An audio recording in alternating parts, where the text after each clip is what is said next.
Weil Edna hat man gestern schon. Falls heute wieder Edna drankommt, dann wirst du endlich wieder Droggelbecher sehen. Nur so als Vorwarnung, sage ich mal. Jo. Wir sind jetzt Kapitel 10. Mal schauen. Mal schauen, wie es wird. Tap, tap, tap. The sound of muffled footsteps stopped in front of the door to my room. A moment of silence, as if whomever they belonged to was ascertaining if I was inside. Of all the things I should have been doing, I continued on with my restless slumber. I was very much conscious, but my body hadn't caught up yet, even with danger bearing down on me from just beyond that door. It was as if I was completely paralyzed, unable to move. Without a doubt, this was sheer terror. Please, just leave. Hey, why is my body awake yet? If they came into my room right now, then... Bam! Wah! Eh? I sprang to my feet and threw my covers at my mom, who was opening the door. Oh, Keiichi! What's the matter? Sorry. I was still half asleep. I thought it was still 1 or 2 a.m. But the morning sun was already streaming through the gap between the curtains. It felt nothing like morning. Yesterday, I must have fallen asleep right after that. Then I should have gotten a full 10 hours of rest. But it didn't feel like that at all. My internal clock was completely screwed up and my sense of balance felt off. I felt feverish enough that it was clear to me that I was still not well. Well, Keiichi, how are you feeling? Can you make it to school? I was well enough to go, but I wasn't mentally prepared for it. I was still plagued by the terror from yesterday. If I had swallowed that needle, what would have happened? What if it had pierced my tongue? There was undoubtedly a murderous intent, but I don't think that's all it was.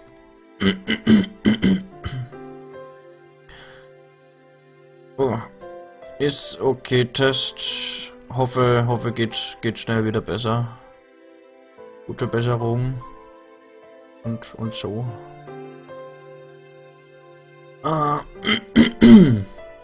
If they really wanted to kill me, then there were other, more certain ways to do it. They wouldn't resort to such a dubious method as having me swallow a needle. Meaning, I didn't want to believe it, but going that far was just a threat from Rena and Mion. Aren't you glad you didn't die? But next time we'll use a more assured method. Like that. Something like sending a letter with a razor inside would have been a joke compared to this. Did you make it to the hospital? Did you take your medicine? Yeah, kinda. Something about my mom's dubious gaze bothered me. She seemed more concerned about her son missing 2 days of school rather than him being sick. It was definitely a mental fatigue. I wasn't really physically ill. It'll be hard for you to get back on track once your day routine is thrown off. Come on, get on up. They say wellness is a state of mind. I'd heard that line many times before. I was given an award in elementary school for having perfect attendance, but it wasn't like I was healthier than everyone. Come on, go wash your face. Breakfast is already ready. There isn't much time before Reina-chan comes and gets you. Mom's tone when meant I couldn't argue about it, so I had to give up on skipping a second day. By the way, were you the one who got bean paste all over the living room wall, Keiichi? You shouldn't do something like that. Your father was quite angry. I didn't feel particularly guilty for doing it, so I didn't have much of a reaction. Also, Mom didn't question me any further about it. She headed back downstairs after she was certain I was getting up. What Mion said as she left yesterday, "I'd hate it if you missed school tomorrow," came back and dwelled in the back of my head. What did she mean by that? I didn't even have to really think about it. She was saying, "Don't be absent." Taking that a bit further, it was the same as her saying I should just go about living my life as if nothing happened. If I showed any signs of acting unusual, it would probably result in them making their move. For example, maybe I shouldn't pay attention to someone like Oishi-san enticing me with something unusual. Meaning, if I didn't watch my mouth or did anything differently from the norm. In effect, it would end up flagging myself as someone who was not wanted. And it seems that was something that the girls didn't intend to forgive. So, if I just went along as normal, no harm would come to me. Was that how it was going to be? All that misery I experienced up until yesterday would almost creepily just fade away. It was an enticing deal.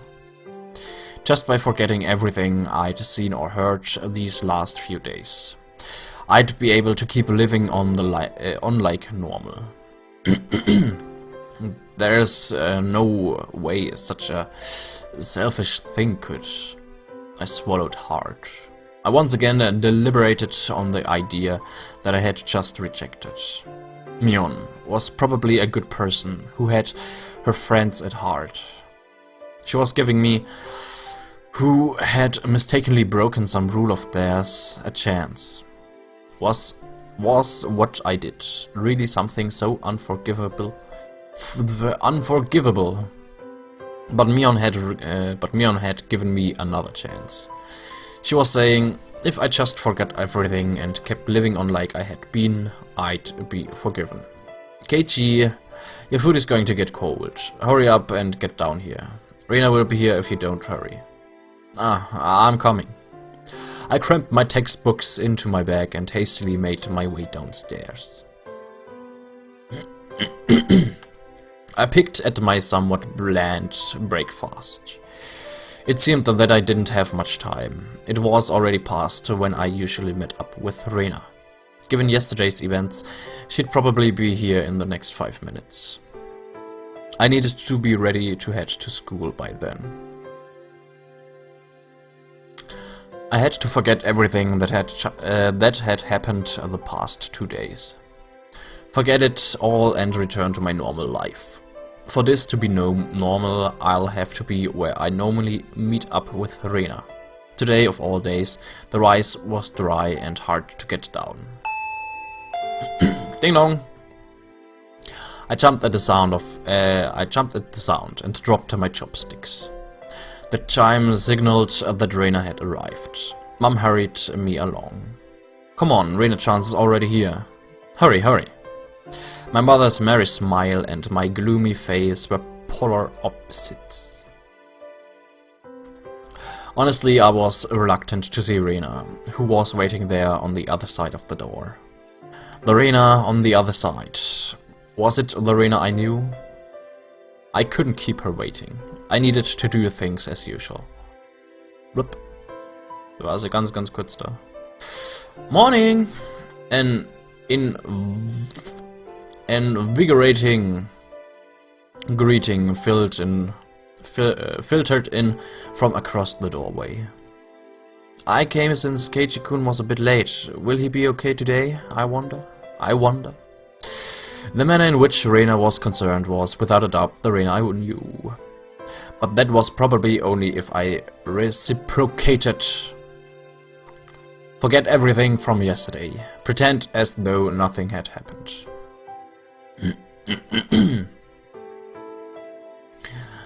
Forget about the gruesome dismemberment. Forget about the mysterious deaths that happened the following years.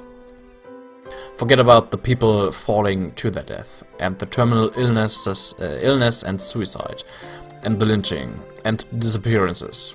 Forget it. Forget all of it. Forget that Rena and Mion were scary. Of course, forget it all. Forget about everyone. Forget about the mochi too. Forget, forget, forget. Rena once again asked to make sure. Can you make it to school? Yeah, I'm fine. Great, then let's go. Michan is waiting. Rena showed me her usual bright smile. I couldn't find any hint of deceit in her expression.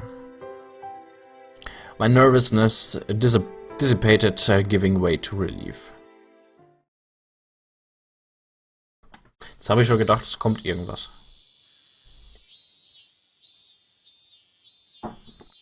But you see, Satoko-chan was so insistent she could do it. As we were walking, Rena talked about a lot of different stuff, more so than usual. Then? Satoko-chan is clumsy, so she failed no matter how many times she tried. Oh, she was so cute. Everything Rena talked about was just silly nonsense, so I just replied every so often and laughed from time to time. It was a rather laid-back conversation.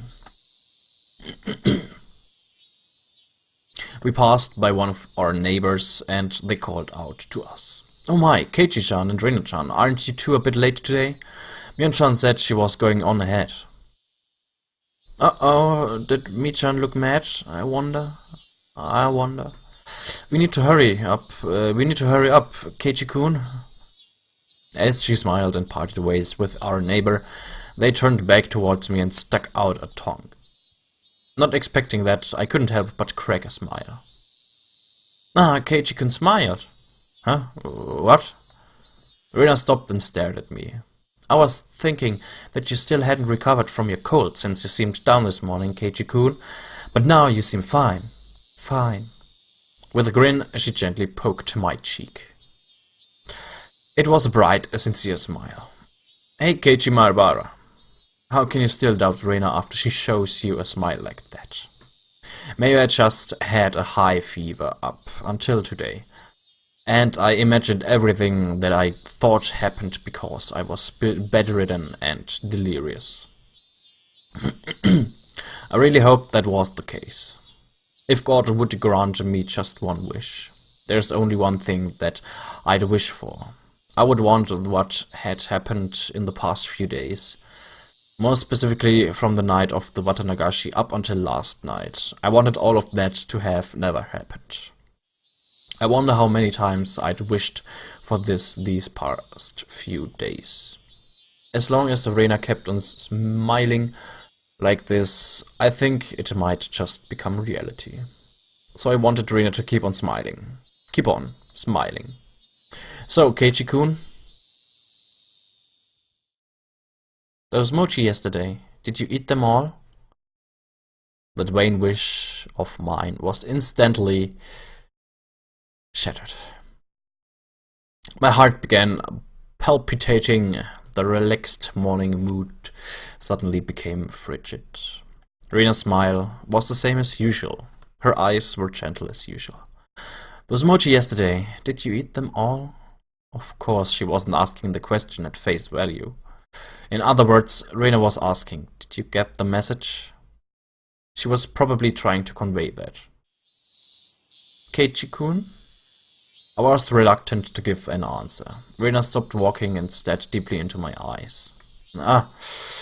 Don't hesitate, Keiichi Maibara. Rena was acting the same as always, wasn't she? She needed to respond in my usual. I needed to respond in my usual way. Naturally, of course.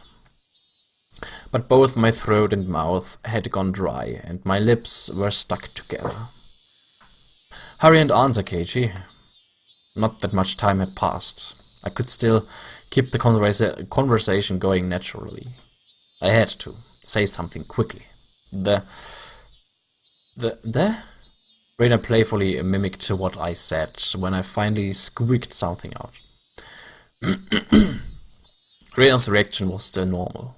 It seems that there wasn't as long of a pause as I had thought. Somehow I finally squeaked up the rest. Delicious! However, my strained efforts neither sullied nor brightened Raina's expression. For a moment I panicked, thinking I'd replied incorrectly. But after a few moments, Raina broke into her usual soft smile and giggled with a joyful voice that seemed to echo through the morning air. Being strung along by that laugh, I couldn't help but laugh as well. I see. So did you eat all of them, I wonder? My timid smile froze again. Did you make it without swallowing the sewing needle? Was that what she was asking? If I had swallowed it, then I wouldn't be here. Nah, I couldn't finish all of them.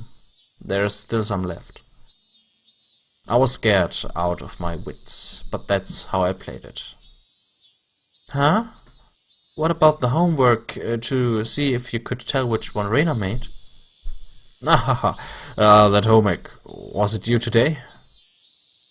Yeah, it's due today. Michan will get angry. There's probably a penalty game ready for you.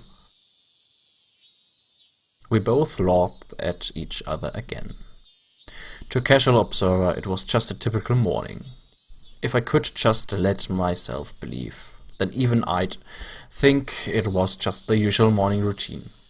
But I was certain I wasn't mistaken. There was something unimaginable buried beneath the facade of this giggling Raina. Lies. I recalled that unexpected, piercing voice that I could hardly believe came from Raina's mouth. The moment that image crossed my mind, I felt a cold sweat trickle down my back. Was it only at that particular time that something evil had possessed Raina? No, that was wrong. That was still Raina. Oishi-san told me, didn't he? Actually, I looked into her. Before Ryugu-san moved away to Hinamisaba, she was suspended from school. It seems she went through her school building and broke all of the windows. Raina had a disorder that normal people didn't. No matter how pleasantly she smiled, that fact would not change. But I couldn't even imagine how she looked as she broke all the glass throughout the school. One thing I knew was that it wasn't something spur of the moment. If it was some sudden outburst of anger, then maybe she'd break a pane or two. But she broke all of the windows all throughout her school. Just imagine going through your own school breaking the windows with a bat. Ay. Swinging full force at each pane of glass, one after another, paying no heed to the flying shards. Your classmates aghast, unable to move from the sudden turn of events. I wonder where she could have found the most windows lined up in a row. Probably the hallway. Walk, wind up, walk, wind up. It was difficult for me to connect that horrifying image with the Raina smiling at me right now. But I just had to imagine it. Impossible because it was unimaginable. That naive way of thinking no longer worked. The unpleasant, piercing sound of shattered glass, the crunching noise as Raina treads across the broken shards, walking towards me.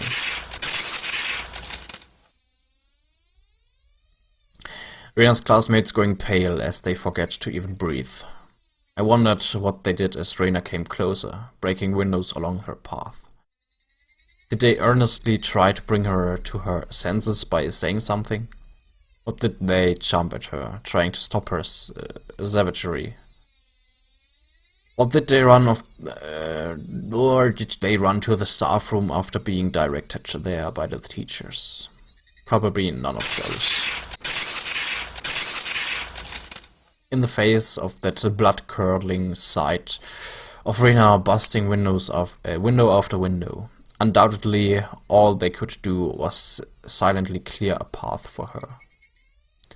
Dumbfounded, just clearing the path for Rena to continue.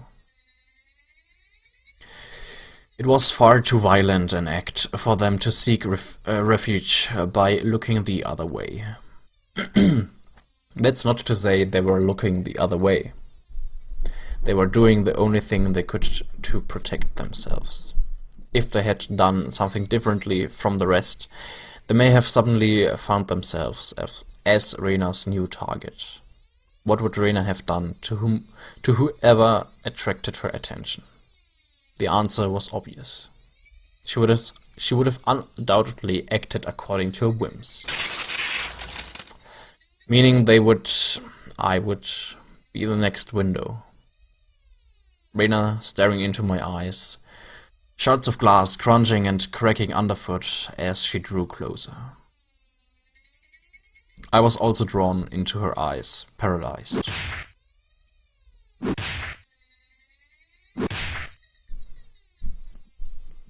Then Rena struck me with the bat over and over again, like I was one of those windows. I crouched down on the floor, onto the floor, desperately protecting my head. Rena didn't care whether it was my head or my back. Zealously, she hits me again and again.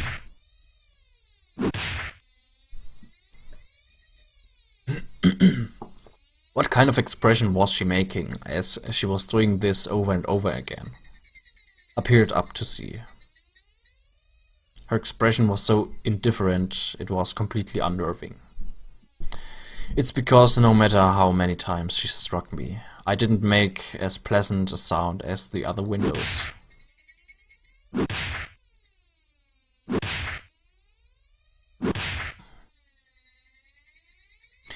She struck me continuously, over and over again. The sound Rena wanted didn't come out. Our classmates standing around didn't try to stop her. They didn't want to be the next window. Somebody saved me. Turning a blind eye unless we're hanging out. But of course, everyone in class scrambled to obtain the highest standardized test scores. They'd gain nothing from saving a cram school tryhard like me. Eventually, there would be a faint sound, similar to when you crack open a walnut and some sort of reddish-black spray would shoot out. Anyway, it wasn't that Rena momentarily lost herself in her anger. After forcing myself to breathe and calming down my heart, I recalled what Oishi-san told me. And in the counselor's medical report, she recorded all of the conversations he had with Rena-san. It shows up. And quite a bit at that.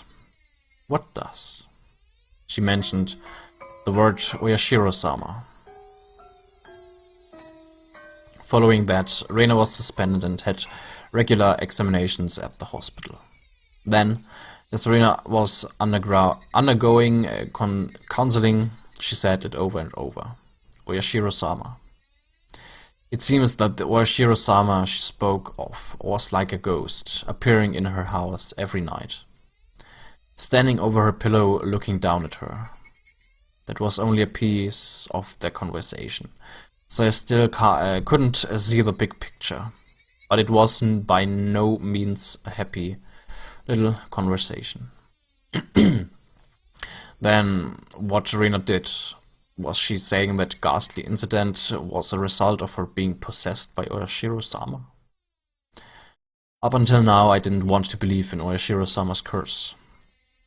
That's why I wanted to say the mysterious deaths every year happened because of some sort of conspiracy.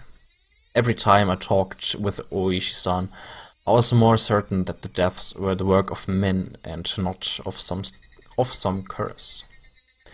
Except, if it was people perpetrating the incidents, my friends were somehow deeply connected. If I refused to believe that the curse was real, then I would have to believe those who acted the kindest to me were deeply involved in the incident. Why? How? For what reason? Was Rena? Was everybody?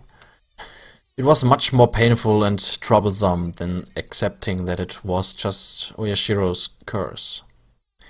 In the aftermath, Rena had admitted to her doctor that it was because she was possessed by Oyashiro-sama. I felt a strange sense of relief from that. So, that's how it was. Wasser ist alle. So that's how it was. There wasn't a second side to Rena. She did that because she was possessed by something strange like Oyashiro-sama. It wasn't Rena's fault. Oyashiro-sama was the one to blame. I knew. This was all backwards. Refusing to believe there was a curse, I wanted there to be a human perpetrator. Now that my close friends were the ones under suspicion, I changed my beliefs at my own convenience, saying it was Oyashiro-sama's curse to blame. Which was the better choice, accepting that Oyashiro-sama's curse exists, or that Rena and the rest of them were deeply involved in the string of mysterious deaths? I didn't want to think about it. If I just didn't think about it, I'd be able to continue the same as always. I wanted to believe that. But that was no longer possible. I had received the message. It was pathetic of me to try and bend the meaning to my own convenience, regardless of my opponent being a human or curse. I won't let it kill me. As if I would just bend over and give in, for no good reason at all. Keiichi-kun? You've been making a really weird face. Why, I wonder? Inhaling sharply upon hearing Rena's voice, I came back to my senses. Before I had realized it, we were already at the entrance. Shaking my head a few times, I exorcised all those terrifying thoughts. No matter how you looked at it, there is no way Rena could have done such terrible things. It was like I was trying to placate myself.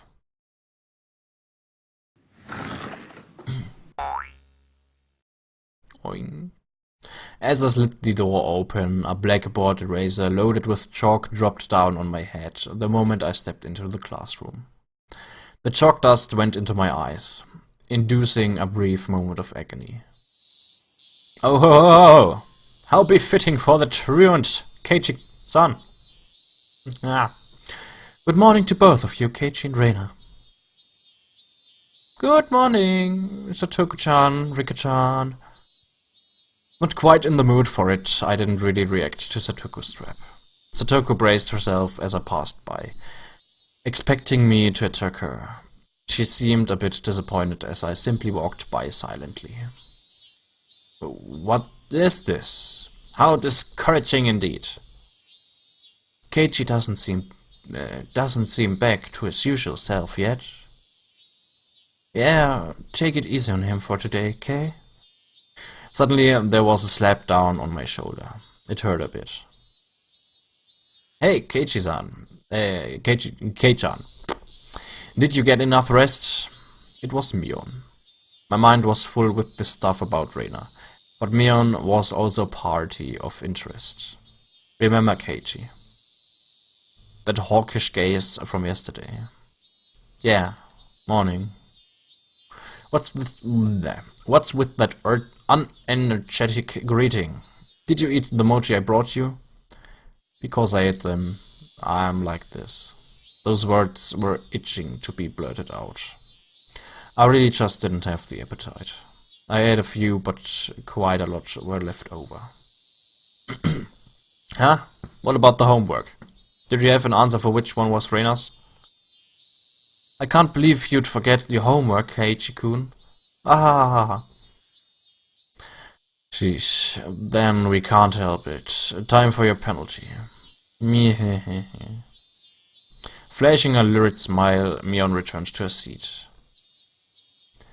There was nothing from our exchanges that would cause our classmates to suspect anything was amiss. But of course, anyone listening to our conversations up until this morning wouldn't see anything suspicious. That was why I was so frightening.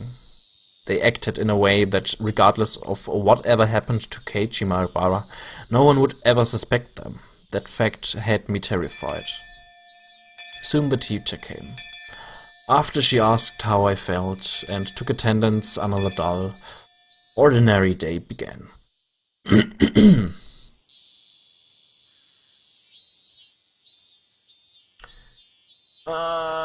Wir machen ganz kurz Pause. Ich hole mir nur ganz schnell was zu trinken.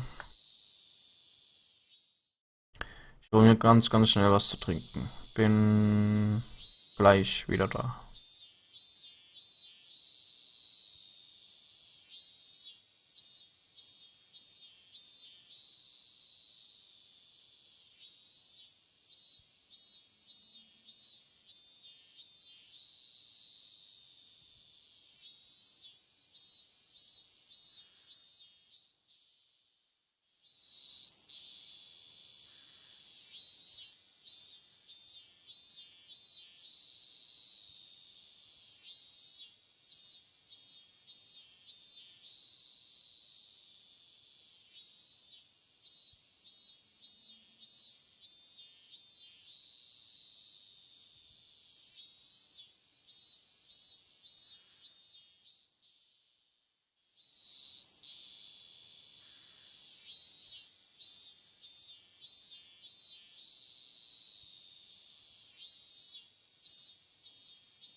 So, da bin ich wieder.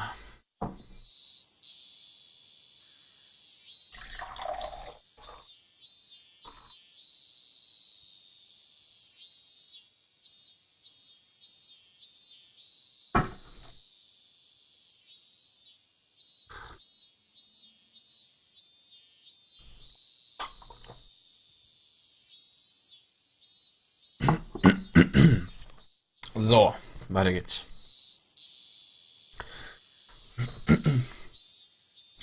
This free study period was a convenient time to consider where I stood.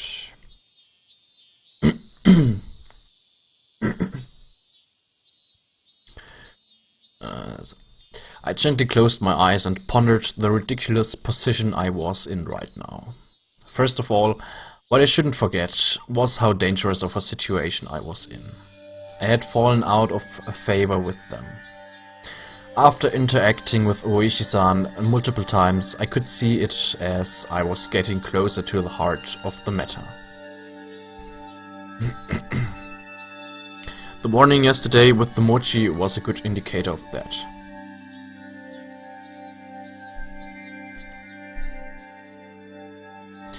No, calling it a warning was just my habit of understanding things. It probably had no meaning beyond stunting my progress and buying themselves some time, until they had a method of completely erasing me. They were just bidding their time.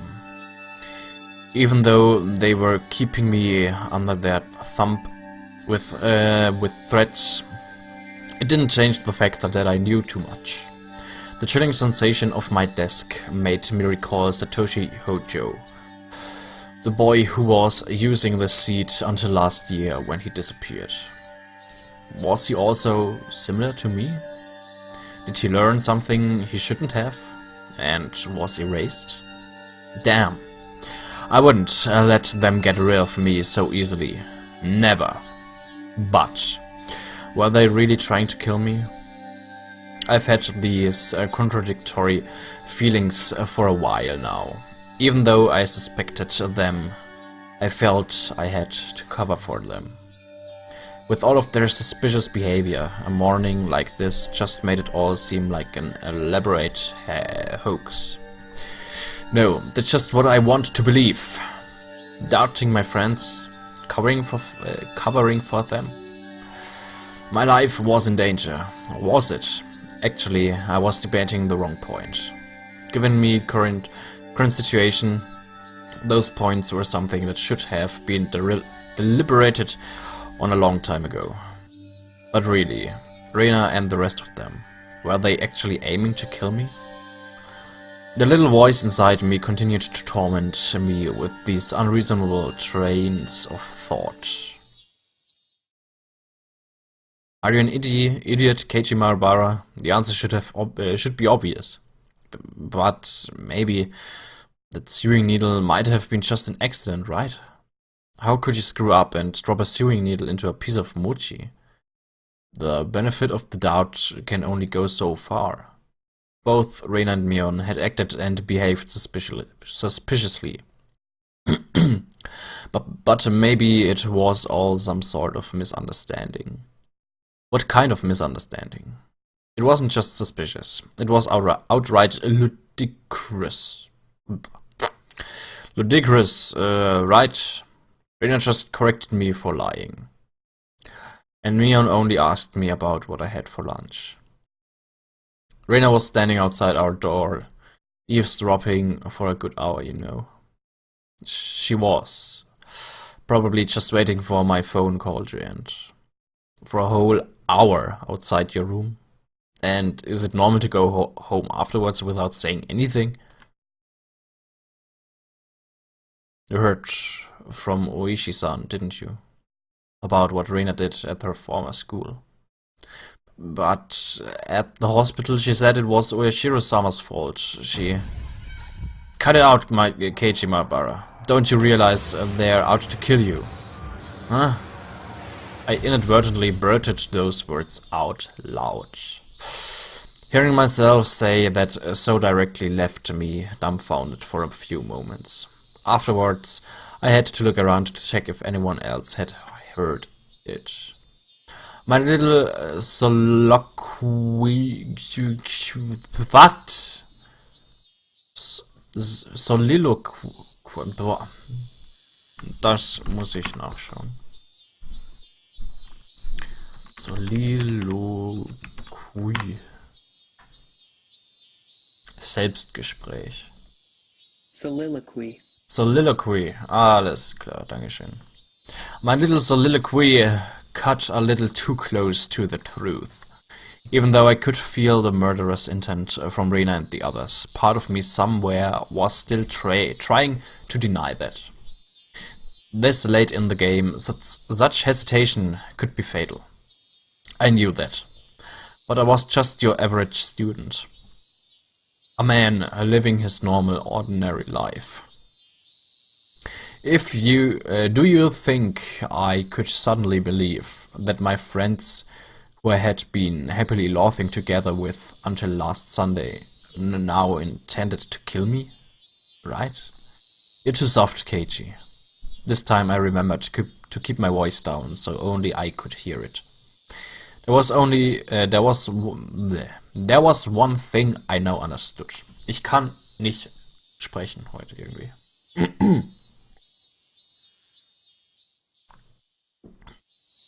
I was too soft. I didn't completely understand how dangerous Rena and the rest of them were. No, I wasn't trying to understand. I was too soft for not listening to Oishi-san when he was earnestly showing me the heart of the matter. I didn't listen because I was too busy pretending to be dejected. I didn't comprehend it. I was just running away. I didn't comprehend it, so nobody had any notion to try and kill me. I needed to get rid of such naive thoughts. As I made that resolution, I heard the bell signaling the end of class. So soon. The day was already over. I didn't recall eating lunch or doing anything in class. My friends were putting their desks together in preparation for club activities. Not long ago I would probably have happily jumped into that circle. My Keiji-san, how rude of you to even think about leaving. The way Satoku spoke was so typical and familiar. It almost physically hurt. Huh? Keiji-kun, is today not a good day? I wonder. And we were going to win big together. Oh. Seeing Reina's expression, which said she was really looking forward to today, was hard to take. Hey Keiji, maybe Oishi-san is just some enormous jerk trying to separate me from the others by lying to me. Slap. Trying to expunge such weak-minded thinking. I slapped myself in the face. Keiji-kun? Yeah, was Reina really trying to kill me? I wish someone would tell me it was a hoax. I didn't care if it actually was one or not. I just wanted someone to say it was. Yet another weak-willed thought. How did I ever become this naive? Are you alright? Does your head hurt? Apparently that was how my inner dilemma appeared to Reina. You're pale. Can you make it home by yourself? Maybe I should accompany you home. I wonder. No, it's okay. Sorry. I can get home by myself. Just have the meeting without me. Upon hearing that I wasn't going to participate in the club meeting, Mion pouted unhappily. Since Keiichi-chan was so bent on a revenge match, we were even going to play that deduction game from before too. Keiichi-san doesn't have the burning desire for a rematch? How pathetic.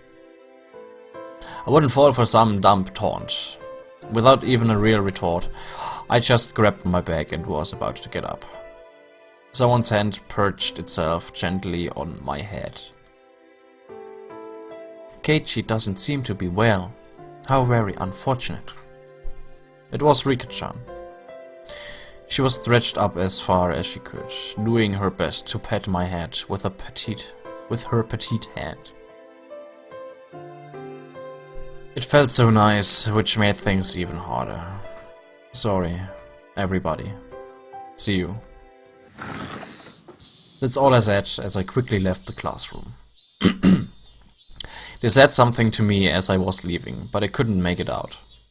I managed to make it all the way to the entrance in that state of mind. Took out my shoes, put them on, and went forward. Harden that heart, Keiji Maribara. They were, for some unfathomable reason, trying to kill me. They were plotting something dubious, watching my every move. But I couldn't hate them, because weren't they my friends? Part of me lamented my naivety, while another part lamented the fact that I had lost something. Hallo Jesper. While another part lamented the fact that I had lost something important by lamenting over it in the first place. It felt like my consciousness was being ripped out of my body. If this is what Oyashiro-sama's curse was like, then it was just too harsh. Hey, Oyashiro-sama, I was wrong for not believing in your curse, but I believed in it now, completely. Your curse does exist. So seriously, give me a break.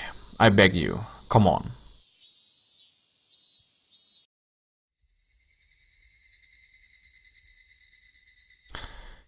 Das Ganze mit Oyashiro und seinem Fluch. Die Leute, die die Story nicht kennen, die werden nie glauben, was Oyashiros Fluch wirklich ist, beziehungsweise was damals wirklich passiert ist und so weiter. Weil, ja, das ist ein bisschen... Ich hab letztens mal die erste Folge von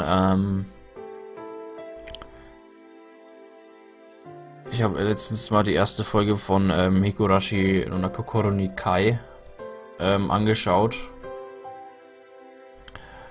Ja. Was da damals, also laut der ersten Folge, was da damals passiert ist, bisschen doof. Bisschen sehr doof, aber naja. Then it was unusually bland. It had no flavor or aroma. Was ist der Fluch? Da ist damals ein UFO abgestürzt und Aliens kamen. Und ja.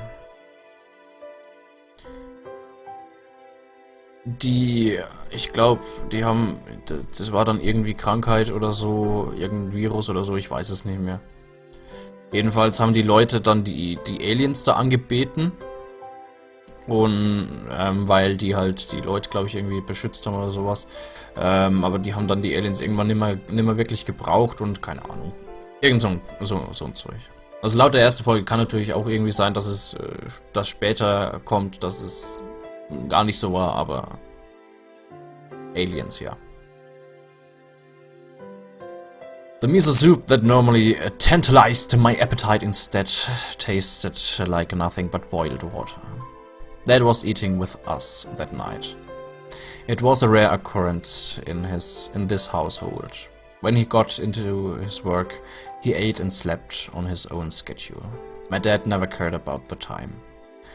Since my dad was at the dinner table, it either meant he had just reached a good point to take a break or he was in a slump. So yeah, he just doesn't understand the motivation creators have.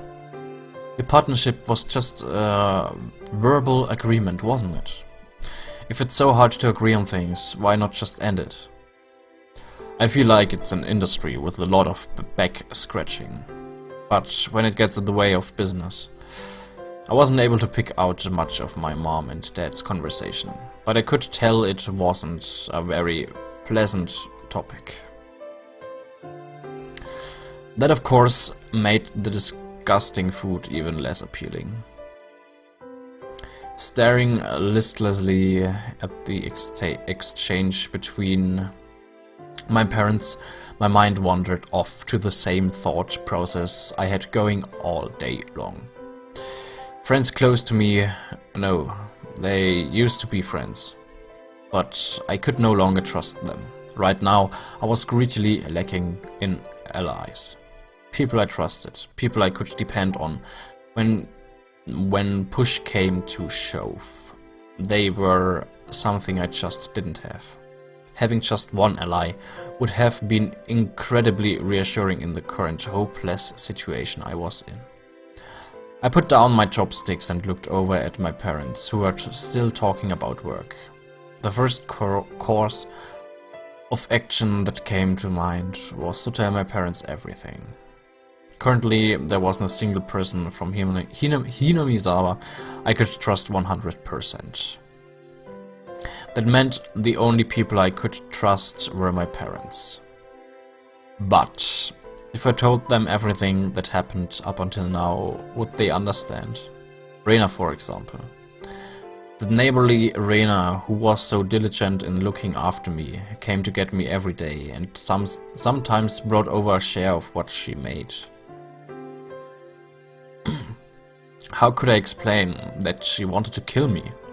No matter how I explained, it would probably be difficult for anybody to comprehend. My somewhat eccentric dad wouldn't understand, and my high-strung mom would probably drag me off to a psychiatrist in the blink of an eye. Sadly, that was the amount of trust that existed in our relationship. Even if they did come to understand, what could they possibly do? Unless they could uncover the truth, they wouldn't be able to protect me. No, by informing them of these unnecessary things, I'd be putting my parents in danger as well. Considering that the victims in past incidents were often married couples, I couldn't even joke about it.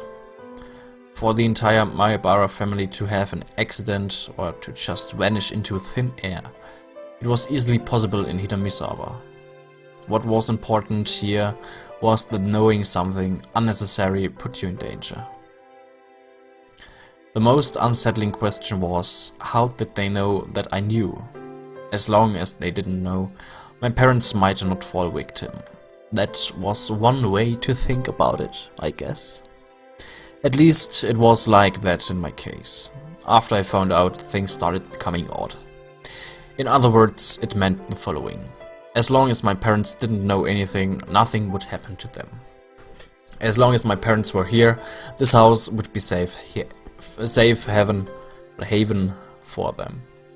I knew these were just assumptions based on conjecture, on top of conjecture. Wanting this house to be a safe haven, that was the pinnacle of my weak-willed method of thinking. I had to concede that it was not completely safe. It was only safer than the outside. I knew that I couldn't rely on my parents. No, I couldn't risk getting my parents involved. Then the only person who could be my ally would be Oishi-san. Him and him alone. He was the only person who understood the situation I was in. He didn't care so much about my safety, but he was without a doubt passionate about solving this case. It was a bit frustrating. Oishi-san was basically the whole reason I was in this mess. Now to get out of it, I had to rely on him. Meaning, it was all going according to his devices. It was just my job to look appetizing, while bobbing in the waves as bait. Then, when the fish started gathering around, Oishi-san would pull up the big haul. It was slightly infuriating, but even I thought that was the best course of action.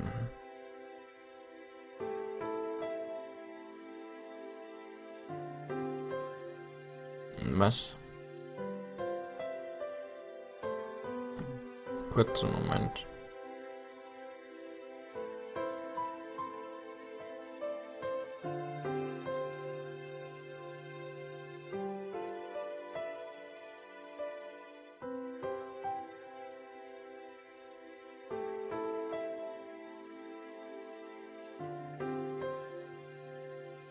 Alles klar.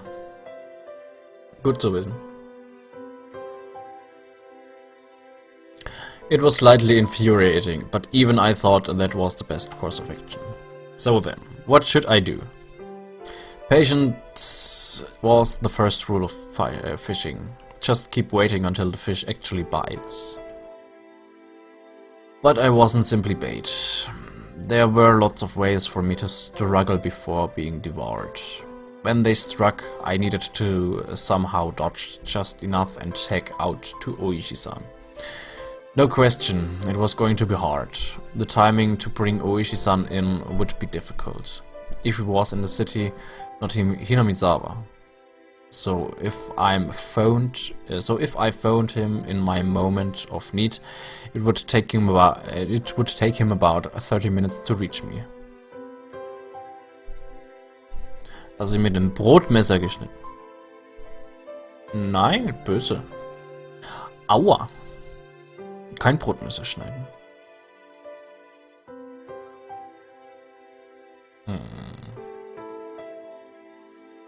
Warum schneidest du dich denn? Woran liegt's denn?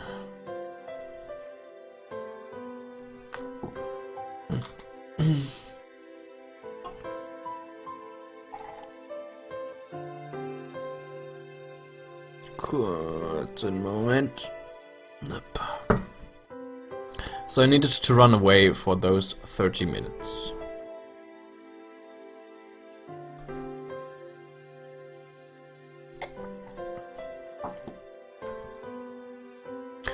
For example, if we set up a rendezvous point for dire situations or something, I just have to hide out there until Oishi-san arrived. Okay, I can almost see it now. I was still being chased around in the dark by boogeymen. But now I knew which way to go. I would never have imagined this would be so reassuring. Job 3.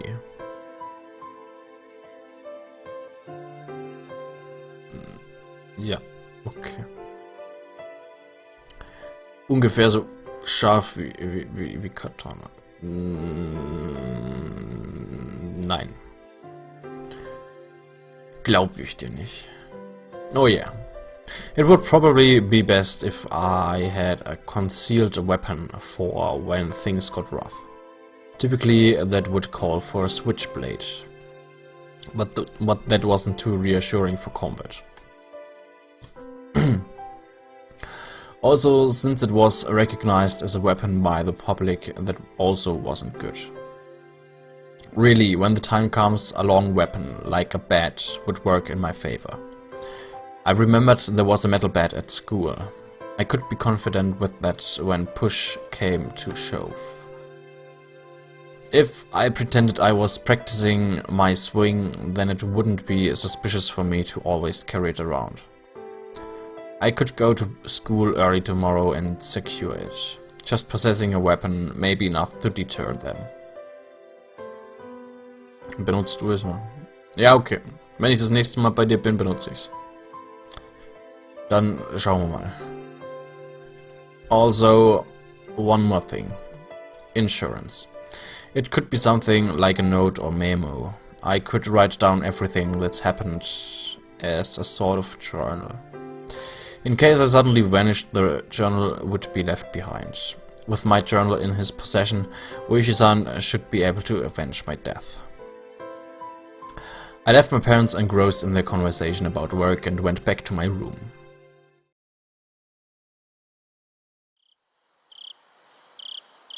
I tore out a piece of paper from a notebook and made my way to my desk.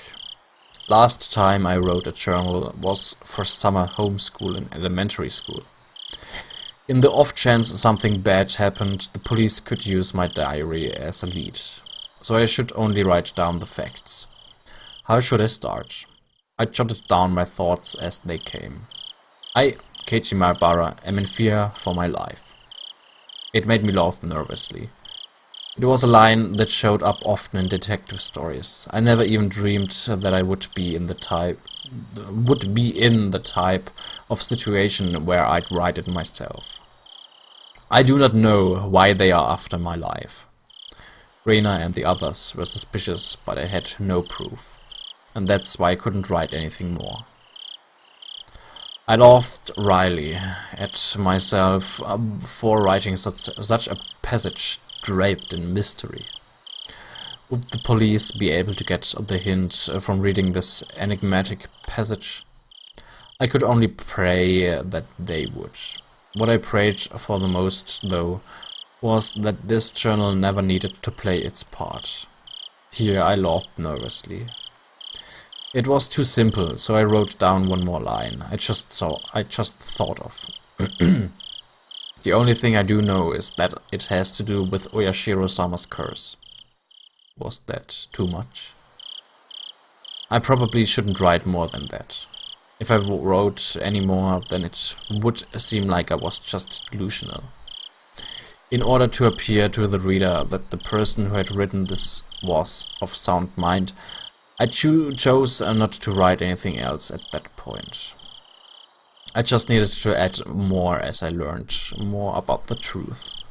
I folded the paper and thought about a place to hide it. By hiding it somewhere obvious, there was the chance that they would uncover it instead. On the other hand, if it was in too obscure of a location, then there was the risk of nobody finding it at all. In the end, I decided to take the clock off my wall and stick my folded note on the back of it with scotch tape. After that, I put the clock back into its normal position. Yeah, it didn't look like anything was hidden behind it. Now I needed to set it up such that if anything happens to me, my parents could find it. I looked at it from countless different angles until I was satisfied, and I made my way downstairs. My parents were still talking about work. It didn't look like it was going to end anytime soon, so I cut in. Sorry to interrupt. I have something I want to talk to you about. I'd never started off a conversation like that before, so my parents were both startled. They stopped talking and turned towards me. What is it, Keiichi? I have a favor to ask of you. Please listen. Just in case, yeah? If it's not urgent, can we do this later? Right now, Mommy and Daddy have something urgent they're talking about. I didn't think their talk was more urgent than mine. In any case, I stated my request. Just in case, okay? If I die. Both of my parents' eyes went as white as saucers. Neues Bild. Mit Regenbogen. Moment. Kein Regenbogen, aber Papier. Fuck off. Okay, wir haben Shadow, Bonnie. Ein Geist von einem Kind, okay. Normale Chica.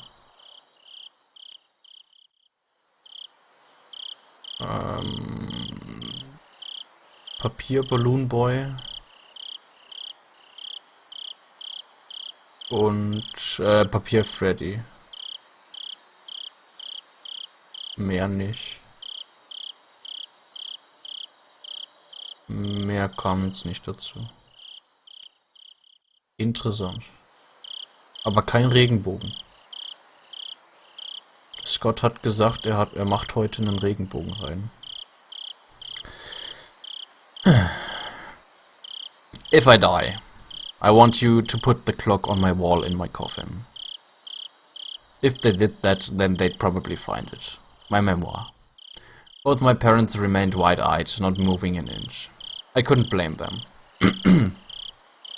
I made that clock in shop class, and I really like it. So please. What's the matter, Keiichi? Did something happen? Mom was finally able to ask me with a questioning gaze. My God. Of course, this was a normal response for when someone's son suddenly talked about the subject like this. I felt bad about making them worry, but right now I just wanted them to think about the clock in my room. With the awkward mood leaving the room in silence, I decided to go back up to my room. I want to get to school early tomorrow, so I'm going to bed. Good night. Saying only that, I left the living room. I needed to get to school early tomorrow and secure that bed. I should make today the last day I went to school with Rena. As I climbed the stairs, I heard my mom call my name, but I pretended not to hear her. It wasn't something I could talk about with my parents. If I talked about it, it would only make things more dangerous. The fight that had begun was mine, and mine alone. I couldn't rely on anybody. I wouldn't be killed, not when I still knew nothing.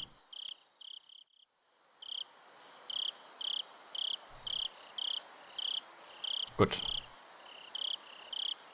Warum ein Regenbogen? Da hat, glaube ich, auf Steam, in den Steam-Foren für FNAF 4 irgendeiner scherzhaft gefragt oder scherzhaft gebeten, dass Gott einen Regenbogen in das Bild auf scottgames.com macht. Und da hat Scott gestern drauf geantwortet mit Rainbow Tomorrow oder irgendwie sowas. Oder Tomorrow Rainbow, irgendwie so. Jedenfalls, dass er halt eben morgen, was zeitlich gesehen heute ist, einen Regenbogen reintut. Ja, vielleicht kommt ja noch ein Bild. Die letzten paar Tage kamen ja doch mehrere Bilder. Besonders gestern war es ja heftig mit, was weiß ich wie vielen. Gestern, muss ich mal kurz nachschauen.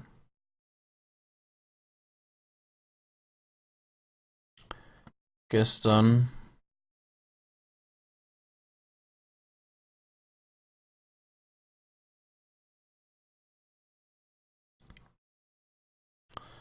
na. Ah ja. Gestern hatte das 1, 2, 3, 4, 5, 6, 7, mindestens 7 Mal geändert. Das Bild. War auch nur weil MadPad gestern gestreamt hat. Und das war halt dieser Five Nights at Freddy's Stream, wo er halt eben Fragen von Zuschauern und so weiter beantwortet, wie er halt eben das mit der Geschichte von FNAF und so weiter sieht. Und ja. Ja. Aber Regenbogen. Kein Regenbogen. Naja, gut.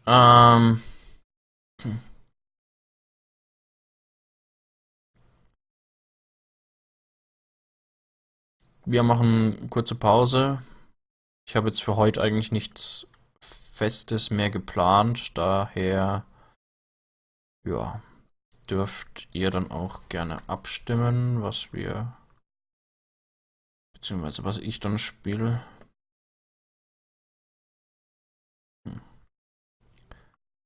Und ja. Stimmt ab.